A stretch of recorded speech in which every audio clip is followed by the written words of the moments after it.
those of you who are here today, welcome to Narrative Worlds, and thank you for being here. I'm your host, Kate Elliott.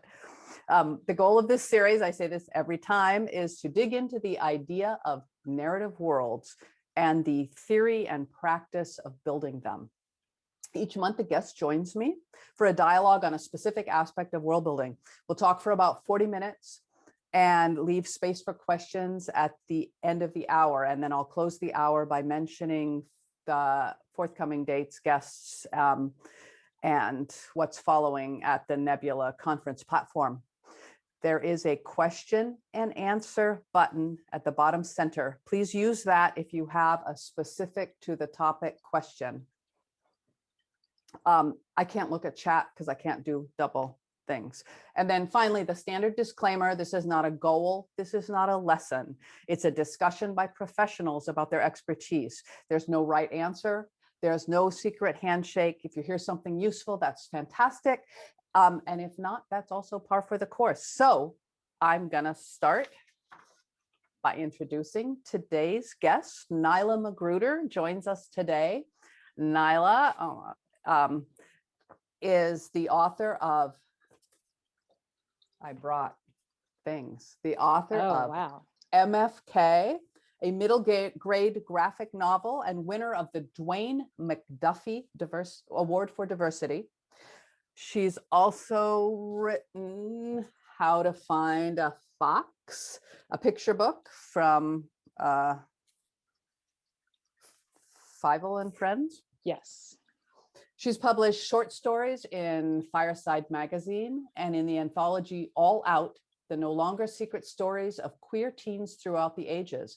Nilah has also written for Marvel Comics, has illustrated children's books for Disney Hyperion, Scholastic, and Penguin, and has worked in television animation on Tangled, the series, Cannon Busters, and Polly Pocket. Nilah, is there anything you want to add? No, that sums up everything, I believe.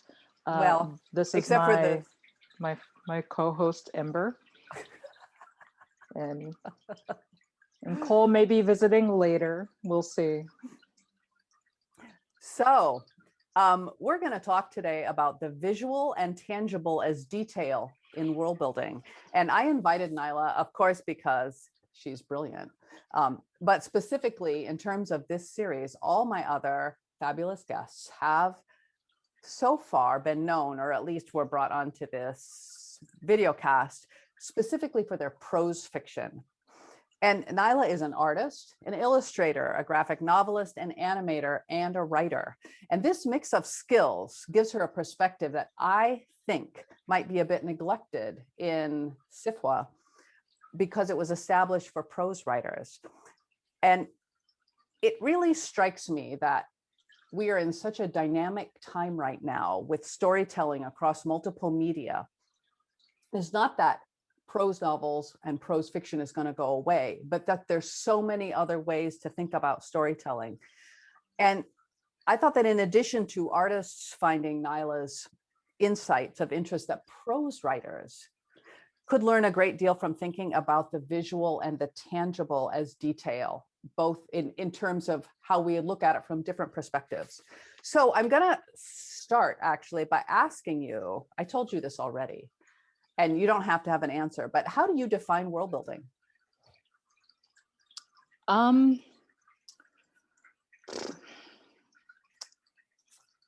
There's no right answer. It's not graded.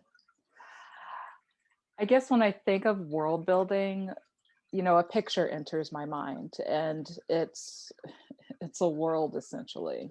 I look at world building as what is the set, the physical set that our players, the characters, stand upon. So, this is in terms of location. This is in terms of what sort of geography, what sort of, is this a city? Is this, what sort of home this is, what sort of climate, what else populates this world. So it's all those details, when a character walks out and they look around and they listen and, observe their atmosphere. What are they seeing? What are they feeling? What are they hearing? You know, that to me is the world building. What does, sorry that Finn was growling over in the corner. He sees someone. I really apologize. If at Never some point apologize I have to, for Finn. Finn, come here, buddy. Come here. No? Oh. Yeah, If no, at some point I have to jump up and close the window, the curtain, I'll just do it. Just let me. Anyway, okay, so I just feel like the use of details in art versus prose is both the same, but also really different. So what does world building communicate in art? So in art, for me at least, world building communicates what's important to know in the scene. Because, and this in particular applies to animation. I feel like in illustration, you know, you have a little bit more freedom, but in animation, everything visible is like an economic choice. So you have, you know, say the setting, and there's, you know, this bookshelf behind me. In animation, someone's got to design that bookshelf. Someone's got to draw that bookshelf in a way that complements the rest of the episode, the, you know, the design sensibilities of the show. So this is something that takes some money and time. It's not like, you know, say in live action, you can buy a bookshelf and set it, you know, put it on the set and that's your bookshelf.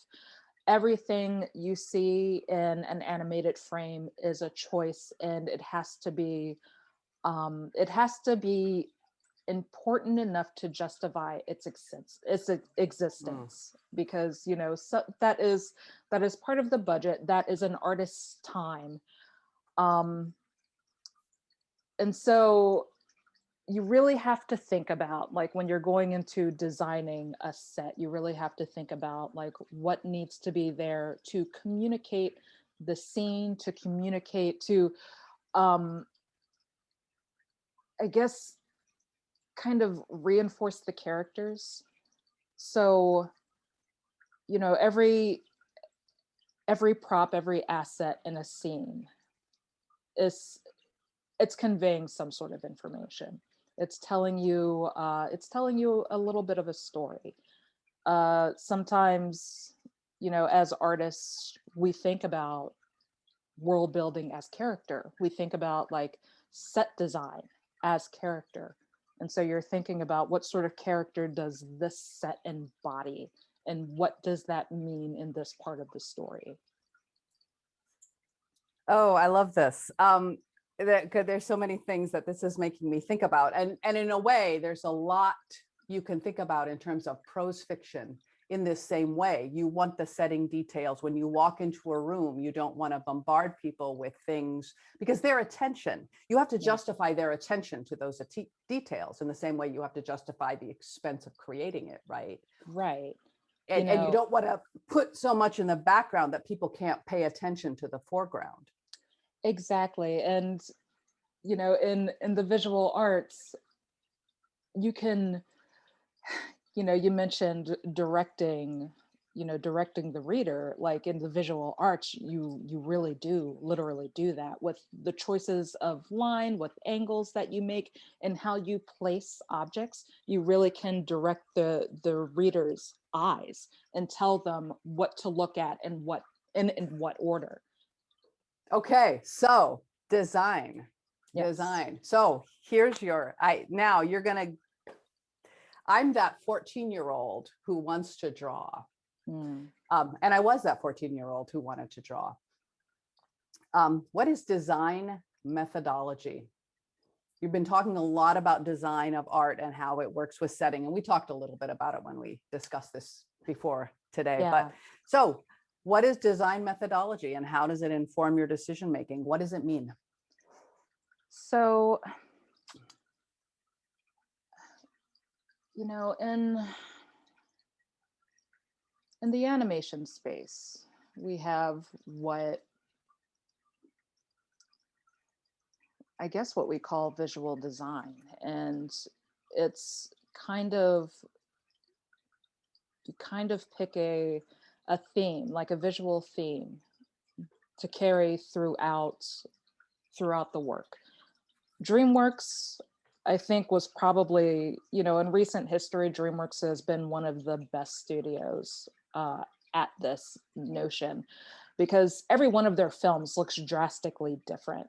You know, you look at Disney films, Disney has a very classic approach to character design, to set design. You know, everything kind of looks like a storybook. All their princess films, you've got like the very geometric character designs. They're, you know, they're round, they're like faces are round, eyes are big. They're mostly, you know, realistic proportions, but not quite. You get kind of like a soft, reassuring feeling when you look at a Disney film. Meanwhile, you look over at DreamWorks, and Madagascar doesn't look anything like Kung Fu Panda, which doesn't look anything like How to Train Your Dragon, which doesn't look anything like Prince of Egypt. They're all drastically different because the story drives the visual design, and the visual design, what they choose, the colors they choose, like the kind of the geometric, the shapes that they choose, and where the story comes from, like culturally, the story they're trying to tell, they all play off of one another. So when I think of design methodology, it's this idea of, you know, a story has a visual sensibility, and in illustrated stories, say graphic novels, animation, that sort of thing, you're thinking about like visually, what do I want the story to convey, and what uh what palette, This is why I can't communicates watch that. Dragon Ball Z, Yeah, because my eye recoils from the design. For some reason, interesting. it's so edgy, Yeah, right? It's so filled with edges, and I'm like, oh. Whereas Miyazaki, I just melt, right? yeah, like, you know, different sensibilities, like Yeah, Miyazaki, a lot of those stories, you know, they're building these fantastic worlds that you want to fall into, that are kind of, you know, even when they're kind of abrasive, they're still very inviting. Dragon Ball Z is a completely different yeah, machine. You know, yeah. it's on its surface, it's an action story, and it's like, so, you know, it's such a bizarre story. It takes fantasy, it takes science fiction, and just throws them together. Um, yeah. Now, when we were talking about design methodology before, I have to tell you, I threw out that word and I didn't think about it again.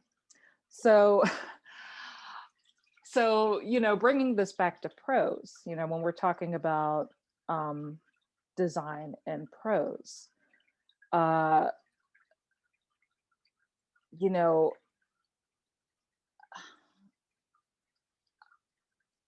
like I'm thinking about not only how you describe things, but I guess the things you choose to describe. And You know, what one of the things that you mentioned, which struck me, was you talk about Disney has an aesthetic for their entire, their aesthetic is Disney, yeah, whereas DreamWorks chooses one for each different film. And right. writers often also can make that choice. Someone might say, I'm going to write, my aesthetic is my voice, it's what I do, and my work is all going to have that sense in it, whatever that might be. And another one might say, I'm going to do these different projects, and each one is going to approach itself. And there, you know, is going to be approached a different way. And I'm going to use a different, maybe stylistic sense, or a different way of using world building or a setting. And there's no right way to do that. Um, But it's an interesting contrast because not every story is going to take the same kind of, the way you use the background in a tragedy versus in a comedy is going to be different. Yeah. It's not the same. You don't use the same techniques. Right. And I really appreciate, you know, I appreciate DreamWorks approach, which is, you know, the design changes for every story. You know, the design serves the story.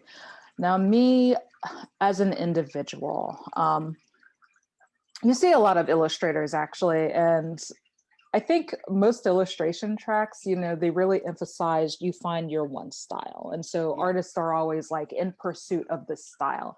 And what is style really? It's, you know, it's how you decide to solve design problems. You know, it's really, I was explaining this to a young artist recently, you know, style at its core is decision making, it's problem solving. And so it's really hard to dictate what your style is going to be. And that's why it's such a, you know, such a struggle for artists to find it, because it's something, you know, it's something very inherent inside of you. Like, what you as a person, the way you see the world isn't the way any other individual sees the world. You know, the colors you perceive are just a little bit different than the colors that any other person perceives. The shapes and patterns that, you know, jump out to you are different from anybody else. And that's why when you have like a room of artists all drawing a single model, even from the same angle, they all draw something different because they all perceive something different. And so, and this is, you know, kind of back to design methodology. Me, I, you know, kind of at my start, I was very much in the DreamWorks method of the story should inform the design. So my approach to every story visually was a little bit different. And I think that's still the case. You know, my graphic novel m.f.k. is fantasy, action, adventure. It kind of follows those, you know, kind of anime / Disney proportions. So they're somewhat realistic, but I use a lot of kind of softer lines, bold, soft lines. But then you look at the graphic novel I'm illustrating now, Creaky Acres, which is middle grade, contemporary. It's about a girl and horses and horseback riding, and everything's a little more cartoony. It's closer to how I doodle versus how I draw. But I think I want to say something about m.f.k, which it's interesting that you describe it that way, because I guess I don't know enough about those details of art to be able to, or stylistic differences across art forms to have noticed that. What I noticed was the tonal use that you used, because it's a post-apocalyptic, harsh environment. Yeah. Softened a tiny bit by it's interesting you talk about the softer lines, because then I think, well, what softens the story is the relationships between people when they help each other. Right. So you get this kind of harsh, so that again, the design is serving that. And that contrast. And if you look at the backgrounds, they are like, you know, the humans are kind of softer, more curvy, and then the backgrounds, the way I draw geographic shapes. So like the mountains, even the trees are very angular.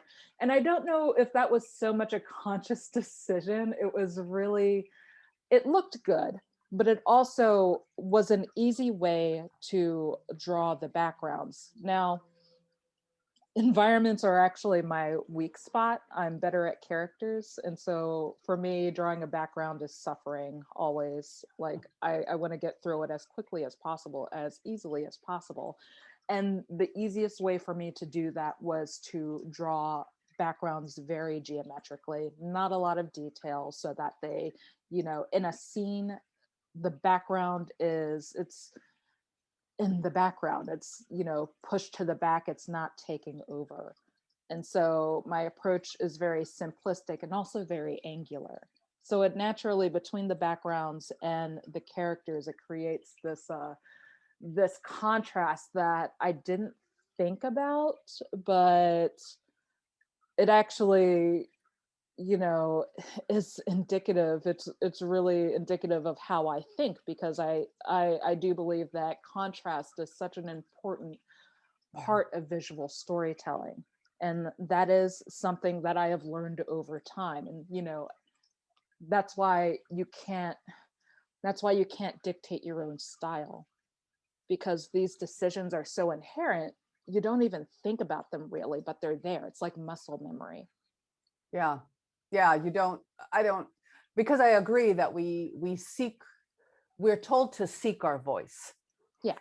but in a way, are we excavating our voice, or are we, or is it a accretion? It's collecting to us from what comes in. What wasn't William Blake the one who was like, you imagined him sitting in the 18th century poet William Blake, who was pretty wild. I imagine him sitting with his head open and stuff Oh was yeah. just falling in. That's how I always think of him. And then he would make some kind of order out of it, Yeah. because he was just collecting. That Oh, was part of his voice or part of his yeah. style. I don't And know. back to, you know, house style versus, the works, letting the story drive the design. As much as I appreciate, letting story drive design and picking the visual design for each story individually, I do, as a writer, really appreciate the idea of exploring themes over and over and over in every work. And something Mm, yeah, something that I think yeah. about is that I feel like with every story I create, everything I draw, I'm just like, it's my take on Watership Down. And I don't know why I always come back to this story, but so much of My heart. Oh, I that know, like, story killed me. you know, Yeah. you know, as a kid, it was the, rabbits killing each other movie. But as an adult in my 20s and in my 30s, so much of my life has been kind of transient. I've always been in transition. I've Oh, always right, right. lived in these spaces where I'm never really moved in, because I know, like, at the end of the year, I'm just going to move back out. So, like, for like 15 years, my life has been a journey, and journey stories really speak to me. And no matter when I'm writing, no matter what it is, the theme is always a journey. Like, its overall impression to me is one of transition. It's really interesting that you bring this up. And I suppose this isn't specifically about world building, but in a way it is about world building, because everything we do in creating stories is world building. But this sense that we revisit and re-examine central, well, some people say, any given artist has one story, and it could be a big story or it could be a little story, and they're retelling it. I don't know that I quite agree with that, but I agree that there are things we keep coming back to, Yeah. keep drawing that model from a different angle or in different light with different experiences. I mean, that's one of the things about age, Yeah. right? About a career is something that happens in time, not just in space, because we can re-examine something 10 years later, 20 years later, and have a completely different view of it. Yeah. And it's, you know, it's hard for me to separate writing and art. To me, everyone asks me, like, do you prefer writing or do you prefer art? And I can't really separate the two enough to really give an answer to that. And so, you know, I talk about, like, revisiting themes in story, but I've started to adopt this repetitive approach in my art as well. Like, something, it just hit me one day. Why don't you just, instead of trying to nail a drawing the first time, just draw it and keep drawing it and keep drawing it until you nail it. And so something that I do a lot now is if I'm working on an illustration, I'll draw the illustration and I'll, freehand it, and it's crap. Proportions are all over the place. The placement on the canvas is wrong. And so I'm like, okay, rip out that page from the sketchbook and I draw it again using that old drawing as reference. And I just draw and redraw and redraw until I finally have a drawing that is somewhat functional. And that's the one, that's my final sketch. That's the one I go with. That's the one I take to final. And so like it's suddenly, my approach to drawing,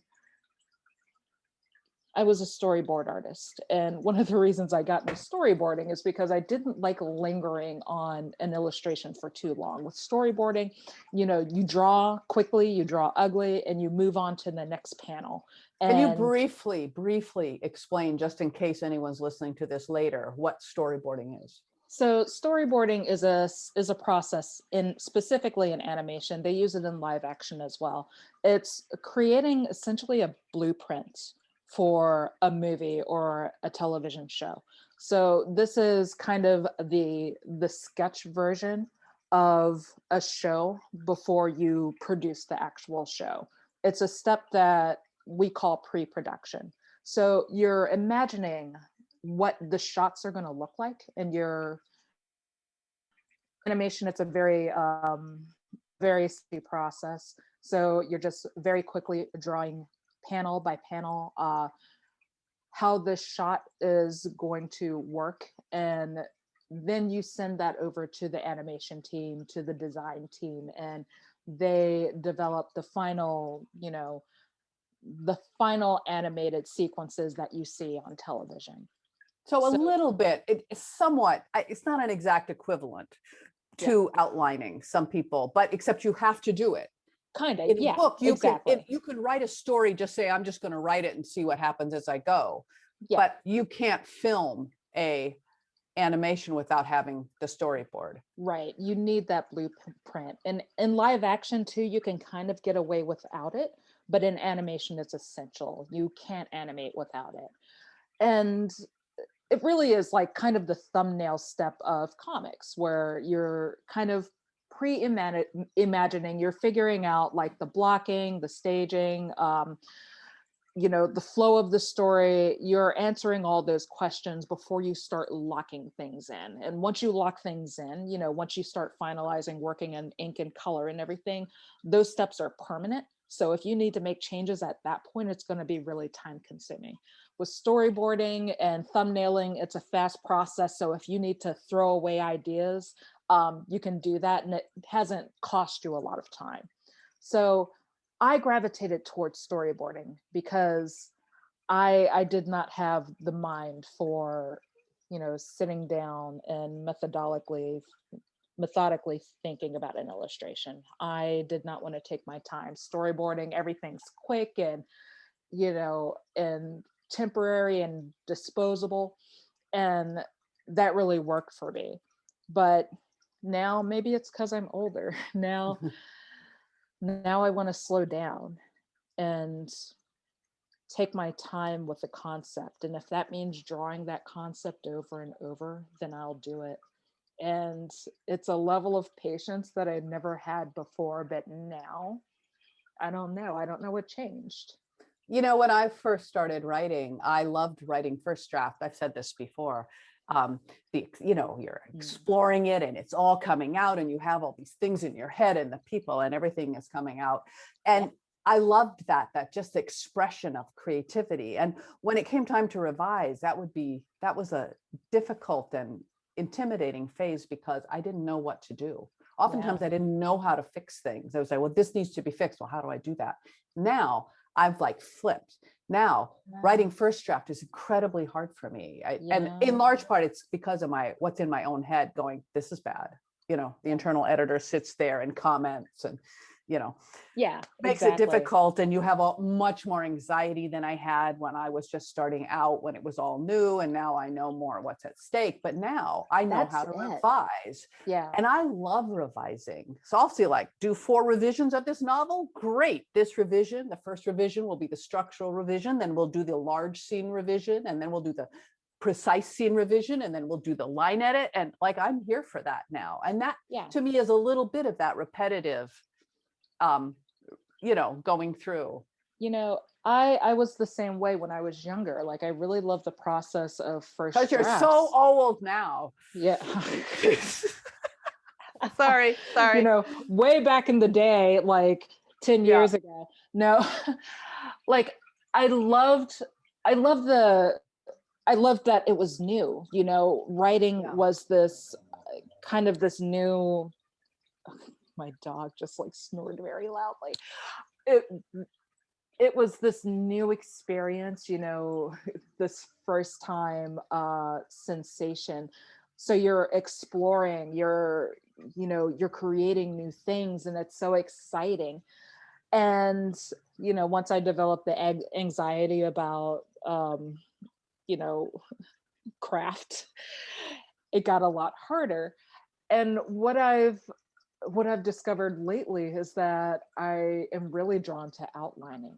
And it's, kind of the same thing with storyboarding. You're creating a blueprint and you're doing it in a way that, you can make these choices quickly, try them out.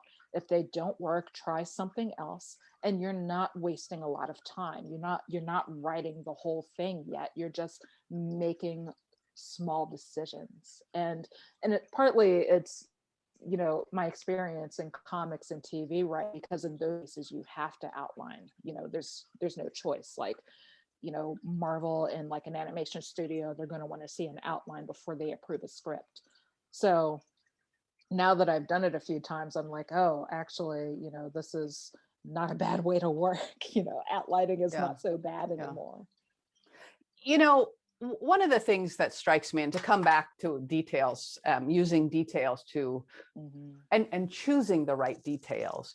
One of the big differences, it seems to me, between, and this is something you mentioned before, between art and writing, but which can also be useful for people talking about prose writing, is what the element you said before, that in TV, film, and I guess games too, the element of time is part of what drives the story. Yeah. And in a comic, in art, it's space. Right.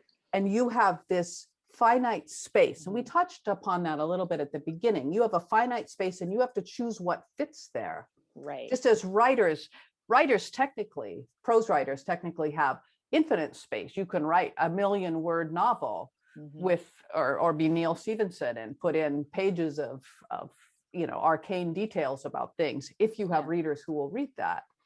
But what do you think?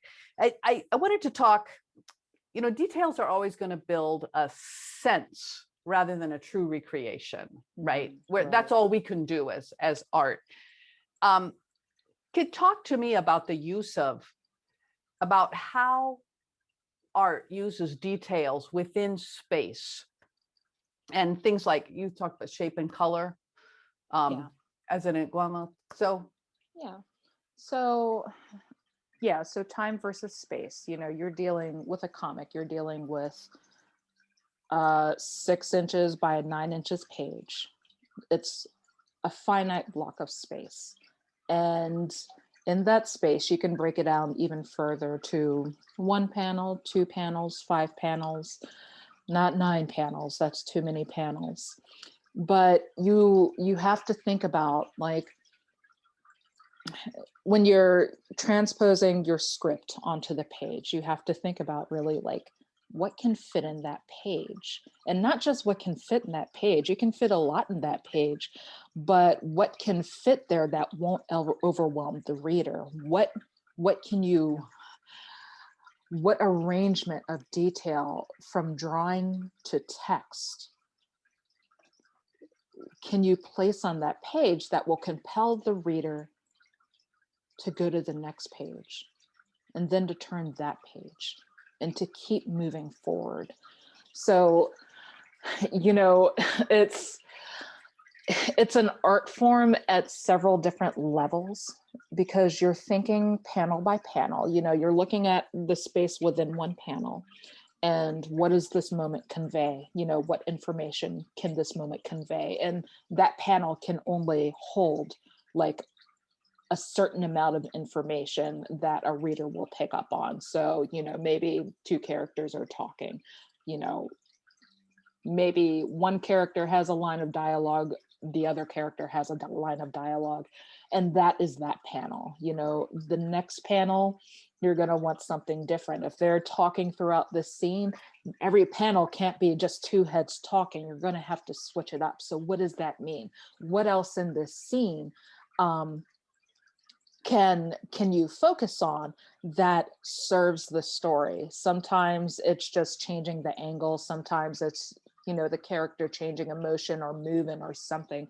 You know, sometimes it's, let's take a look at like the you know, the location, the set that they're on. Let's, you know, look at some other point in this environment that also helps convey this part of the story. And, you know, now you have this arrangement of panels, and you also have to think about like which panel is starting the page and what panel is ending the page. Because it's not so much, you're not thinking in terms of cliffhangers, but also these pages together have a flow.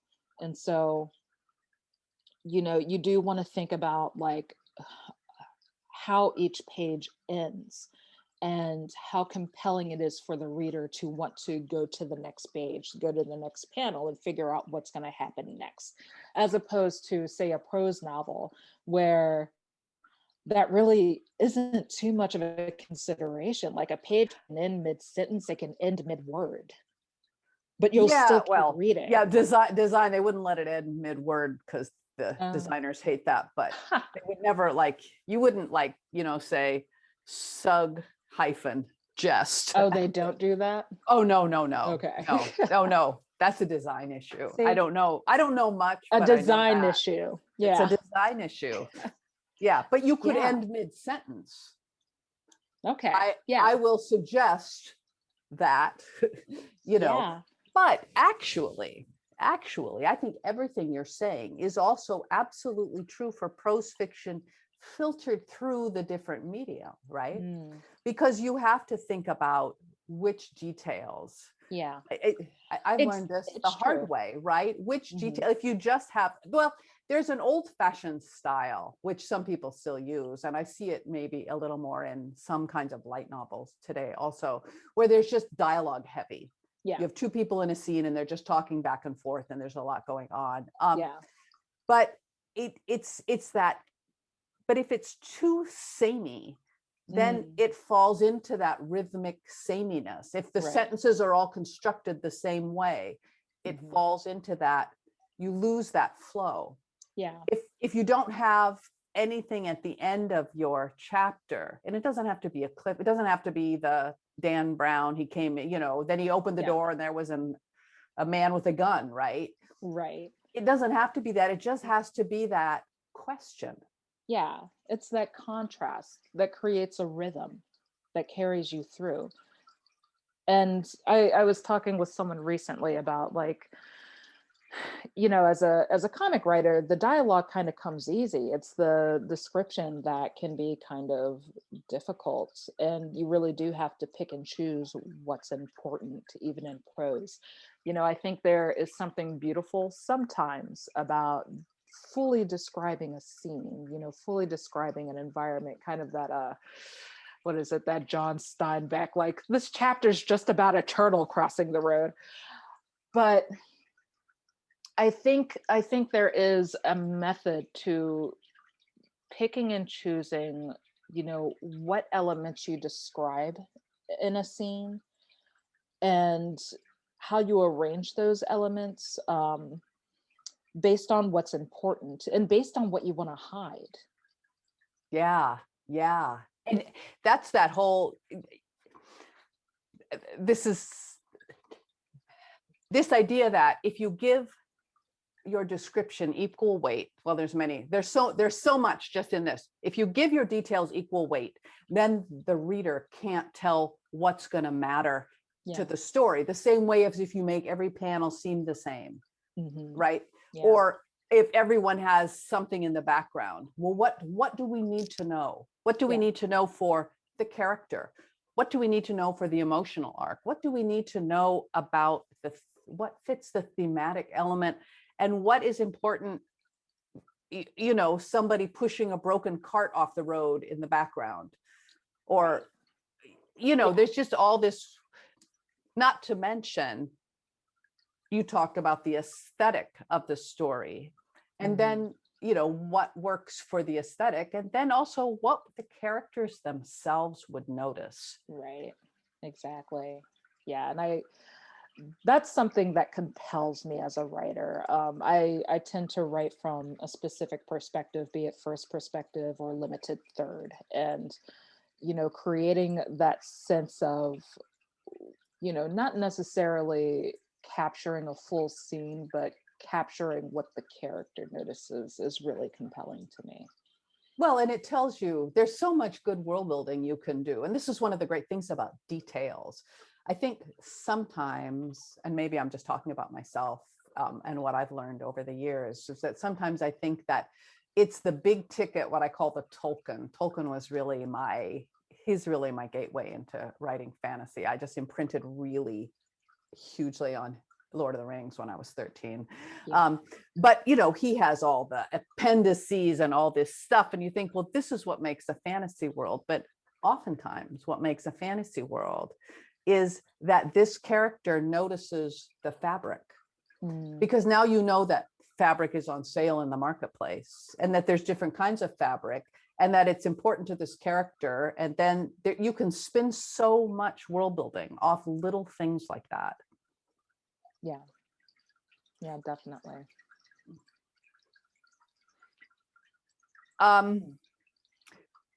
We're kind of back here to this idea of both as what are we trying to communicate with the details? How do you choose what's going to go in the background when you could choose anything, right? What do you choose what's going to go in the background? How do you weigh that decision?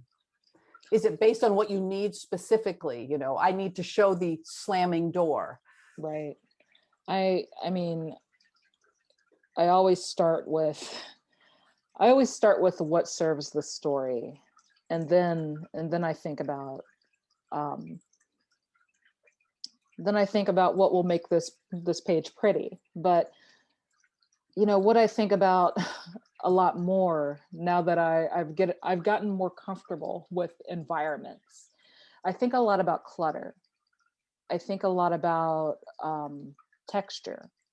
And it's like these little things, like, you know, I'm looking around my living room that I haven't fully unpacked, and it's just full of boxes and full of like paper everywhere, because everywhere I live is just full of paper, stacks of paper and books everywhere. And it's these little things that brings life to a scene. You know, as an artist, you draw a room and you just draw the furniture, and the furniture all looks very, very samey. It's all like geometrically accurate, but there's no life to it. You know, it just looks like, I don't know, like a robotically created room. And so, you know, you have to ask yourself, well, this character, you know, would this character have bought this kind of couch? What sort of couch would this character buy? And that's what you draw. And you ask yourself, like, you know, how does this character orient their day? You know, do they drink tea? So maybe they've left a teacup on the table with the tea bag is still in it because horrors. Yeah. That because tells they're me a trash everything person. Exactly. Now I know. Thank goodness. Exactly. And, you know, say you're drawing an alley in the city, and, you know, what city is it? Like, how clean is this alley? Is it a city in New York, or is it a city in, New York is a city. Is it Manhattan? Is it the Bronx? Is it Seattle? Is it Portland? Is it even in the United States? Like, you know, that level of, just thinking about what sort of clutter exists in a scene, and also what sort of textures. So is a building new, or is it old? Is it taken over by, is it dilapidated, taken over by wildlife? Does it have moss and vines growing on the side of it? Are the bricks chipped? That sort of thing. Just those small details, like where you draw a crack in the wall, can communicate so much about where you are. And it, as a viewer, it can give you a sense of familiarity, or it can give you a sense of distance, of discomfort. And so, when I'm drawing, these are the things I think about now. It wasn't always the case. It was, the luck of having instructors that mention, think about the nails in a wall. Think about how that wall is constructed. Think about borders and, like, I'm searching for words. Think of embellishments, that sort of thing. Yeah. And then, on top of that, then think about color, think about value and lighting. Where you place shadows, where you place light can tell you what time of day it is. Is it sunny? Is it cloudy and raining? That sort of thing. That also creates mood. Is there ever a time in this story where the sun comes out?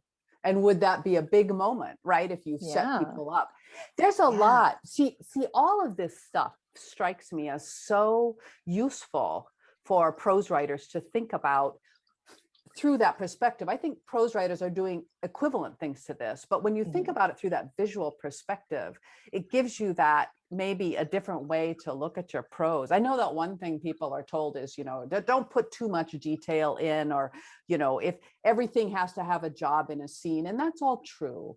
But it's also true, and I can't remember if it's Akira Kurosawa or Satyajit Ray, the directors, one of whom said something about, yes, they say to only put in things for, directly for the scene, but sometimes you just need a moment.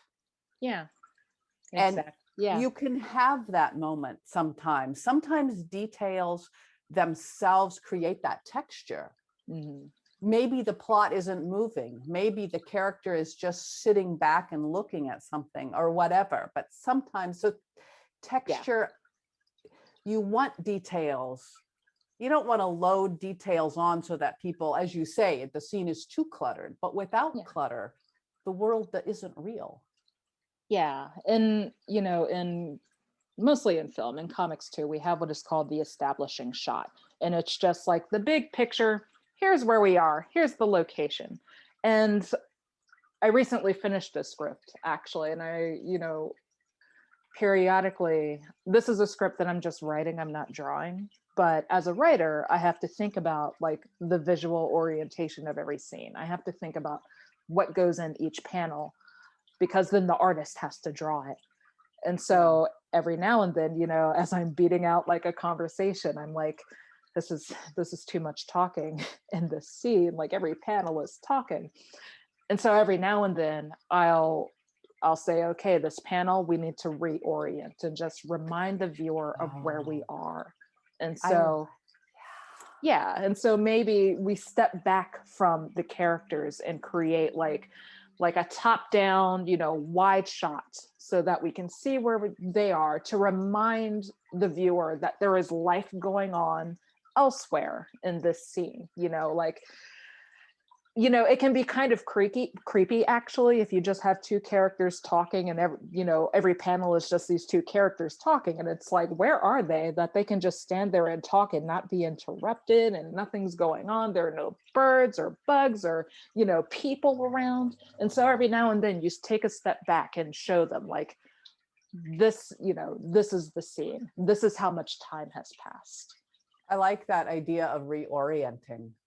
That's I'm going to think about that a lot. I Yeah. want to say that if anyone there has a question, there's a Q&A place over here on the right. You pop in your questions. We would love to hear from you. So yeah. And I will also say this other thing that I think about, in comics is, and this is a trick that I learned in film and animation, it's camera distance equals emotional distance. So yes. yeah. So, an establishing shot, not really, it's not really about emotion. It's not about the characters. It's about the surroundings. Then you come in for a medium shot. And medium shots are very, you see them a lot in sitcoms. Medium shots are kind of, it's kind of like this physical comedy range where you see just enough detail that you can really understand a character's motions, like their physical motions, but you really aren't focused on the face. And then you have the close-up, and that is focused on the face, and that is the emotional shot. And so that is another way to create contrast within panels. Think about at every beat, like, what are the emotional stakes here? Like, how important is it that we see this character's emotion? And for me, like as an artist, I do a lot of drawings where the character's back is to the viewer, which is, they really hated that in art school because in animation you always want to see the face. But sometimes I think there's so much emotion that you can communicate just with the outline of a character's body. Yeah. There's so much emotion you can convey by not showing the face, and especially if that character is in a moment where they don't want to be perceived. It's a great opportunity to show them from the back, or show them, with their face turned or something.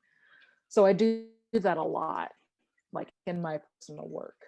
I must be a fairly visual writer because I like have a whole riff written somewhere in stuff I've written about writing that talks about the widescreen, the medium, and the close-up, and how books, both details and stories, narratives, need to vary these. You can't just I think, like, there's a tendency, I don't want to be prescriptive here. It's possible sometimes to fall into having everything be medium shots with maybe one or two drops to close in, or there's a style where everything is just really tight, right? Because it's like just all about the emotion. But for me, it's that variety. That any one of those gets tiring because our brains get tired about being at that same distance all the time. Yeah. I think about shapes of paragraphs. So like varying the actual, for like a fast-paced scene, I'll use shorter sentences. And I kind of do that in comics as well. If it's a fast-paced scene, that's when you can jam in a bunch of panels. Like I like for there to be as much negative space as possible on a page. But if it's a fast scene, the characters are doing a lot of fast actions, in a short amount of time, that's when you can jam panels in and just make them small and reduce the dialogue. Don't let the dialogue distract. And, you can create, designs with the sound effects in interesting ways. You see this a lot in manga. And so, in comics, I'm thinking about that, like, you don't want every page to be 6 panels, but you really want to be intentional with how many panels are on every page. And like on a spread, how those panels are arranged together so that, like, are they symmetrical or are they asymmetrical in an intentional way? It's a lot about shapes. It makes me think about using details too, because you can describe what's on a table in a general sense so that people can say, we often see that, we came down and sat in front of their desk and they had a this here and a that there and a whatever, and each of those things might represent something. But there's also a way where you can create a lot of emotion by describing something very small and very specific. It can be a specific action, very close up, or they open a box, right? And just the opening of the box, what the box is, what it represents to maybe the other person can be explosive in a way. And it can be, so details can go from the large scope. I just wrote a scene where it's, on a promontory overlooking a sun rising over the ocean, and specifically the details and the scene are created because I want to create that sense of promise and possibility.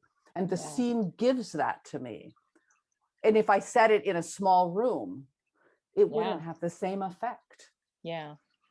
I'm working on a manuscript right now. And one of the most important things to me, I'm intentionally setting it in Annapolis, Maryland, which is kind of where I'm from.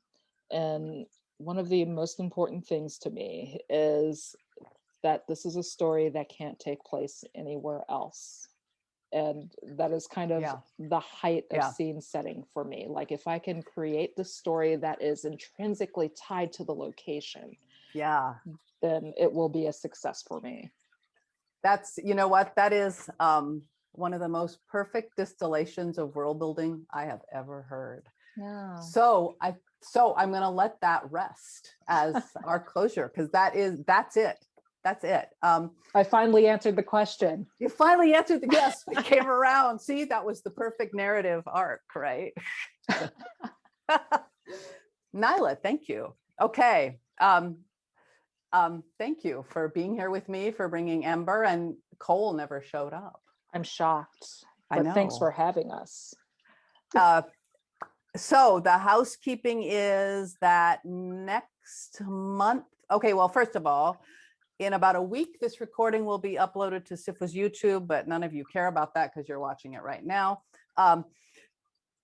Next month on May 16th, Melinda Lowe is going to be my guest, and she's going to talk about using research to build worlds, and she really knows her stuff. I'm very excited about it. I want to thank SFWA for making this platform happen. I want to thank Nathan Lucas for facilitating yet again. Thanks to all of you who are here listening right now, and to any of you who may have listened to this on the SFWA YouTube channel all the way to the end.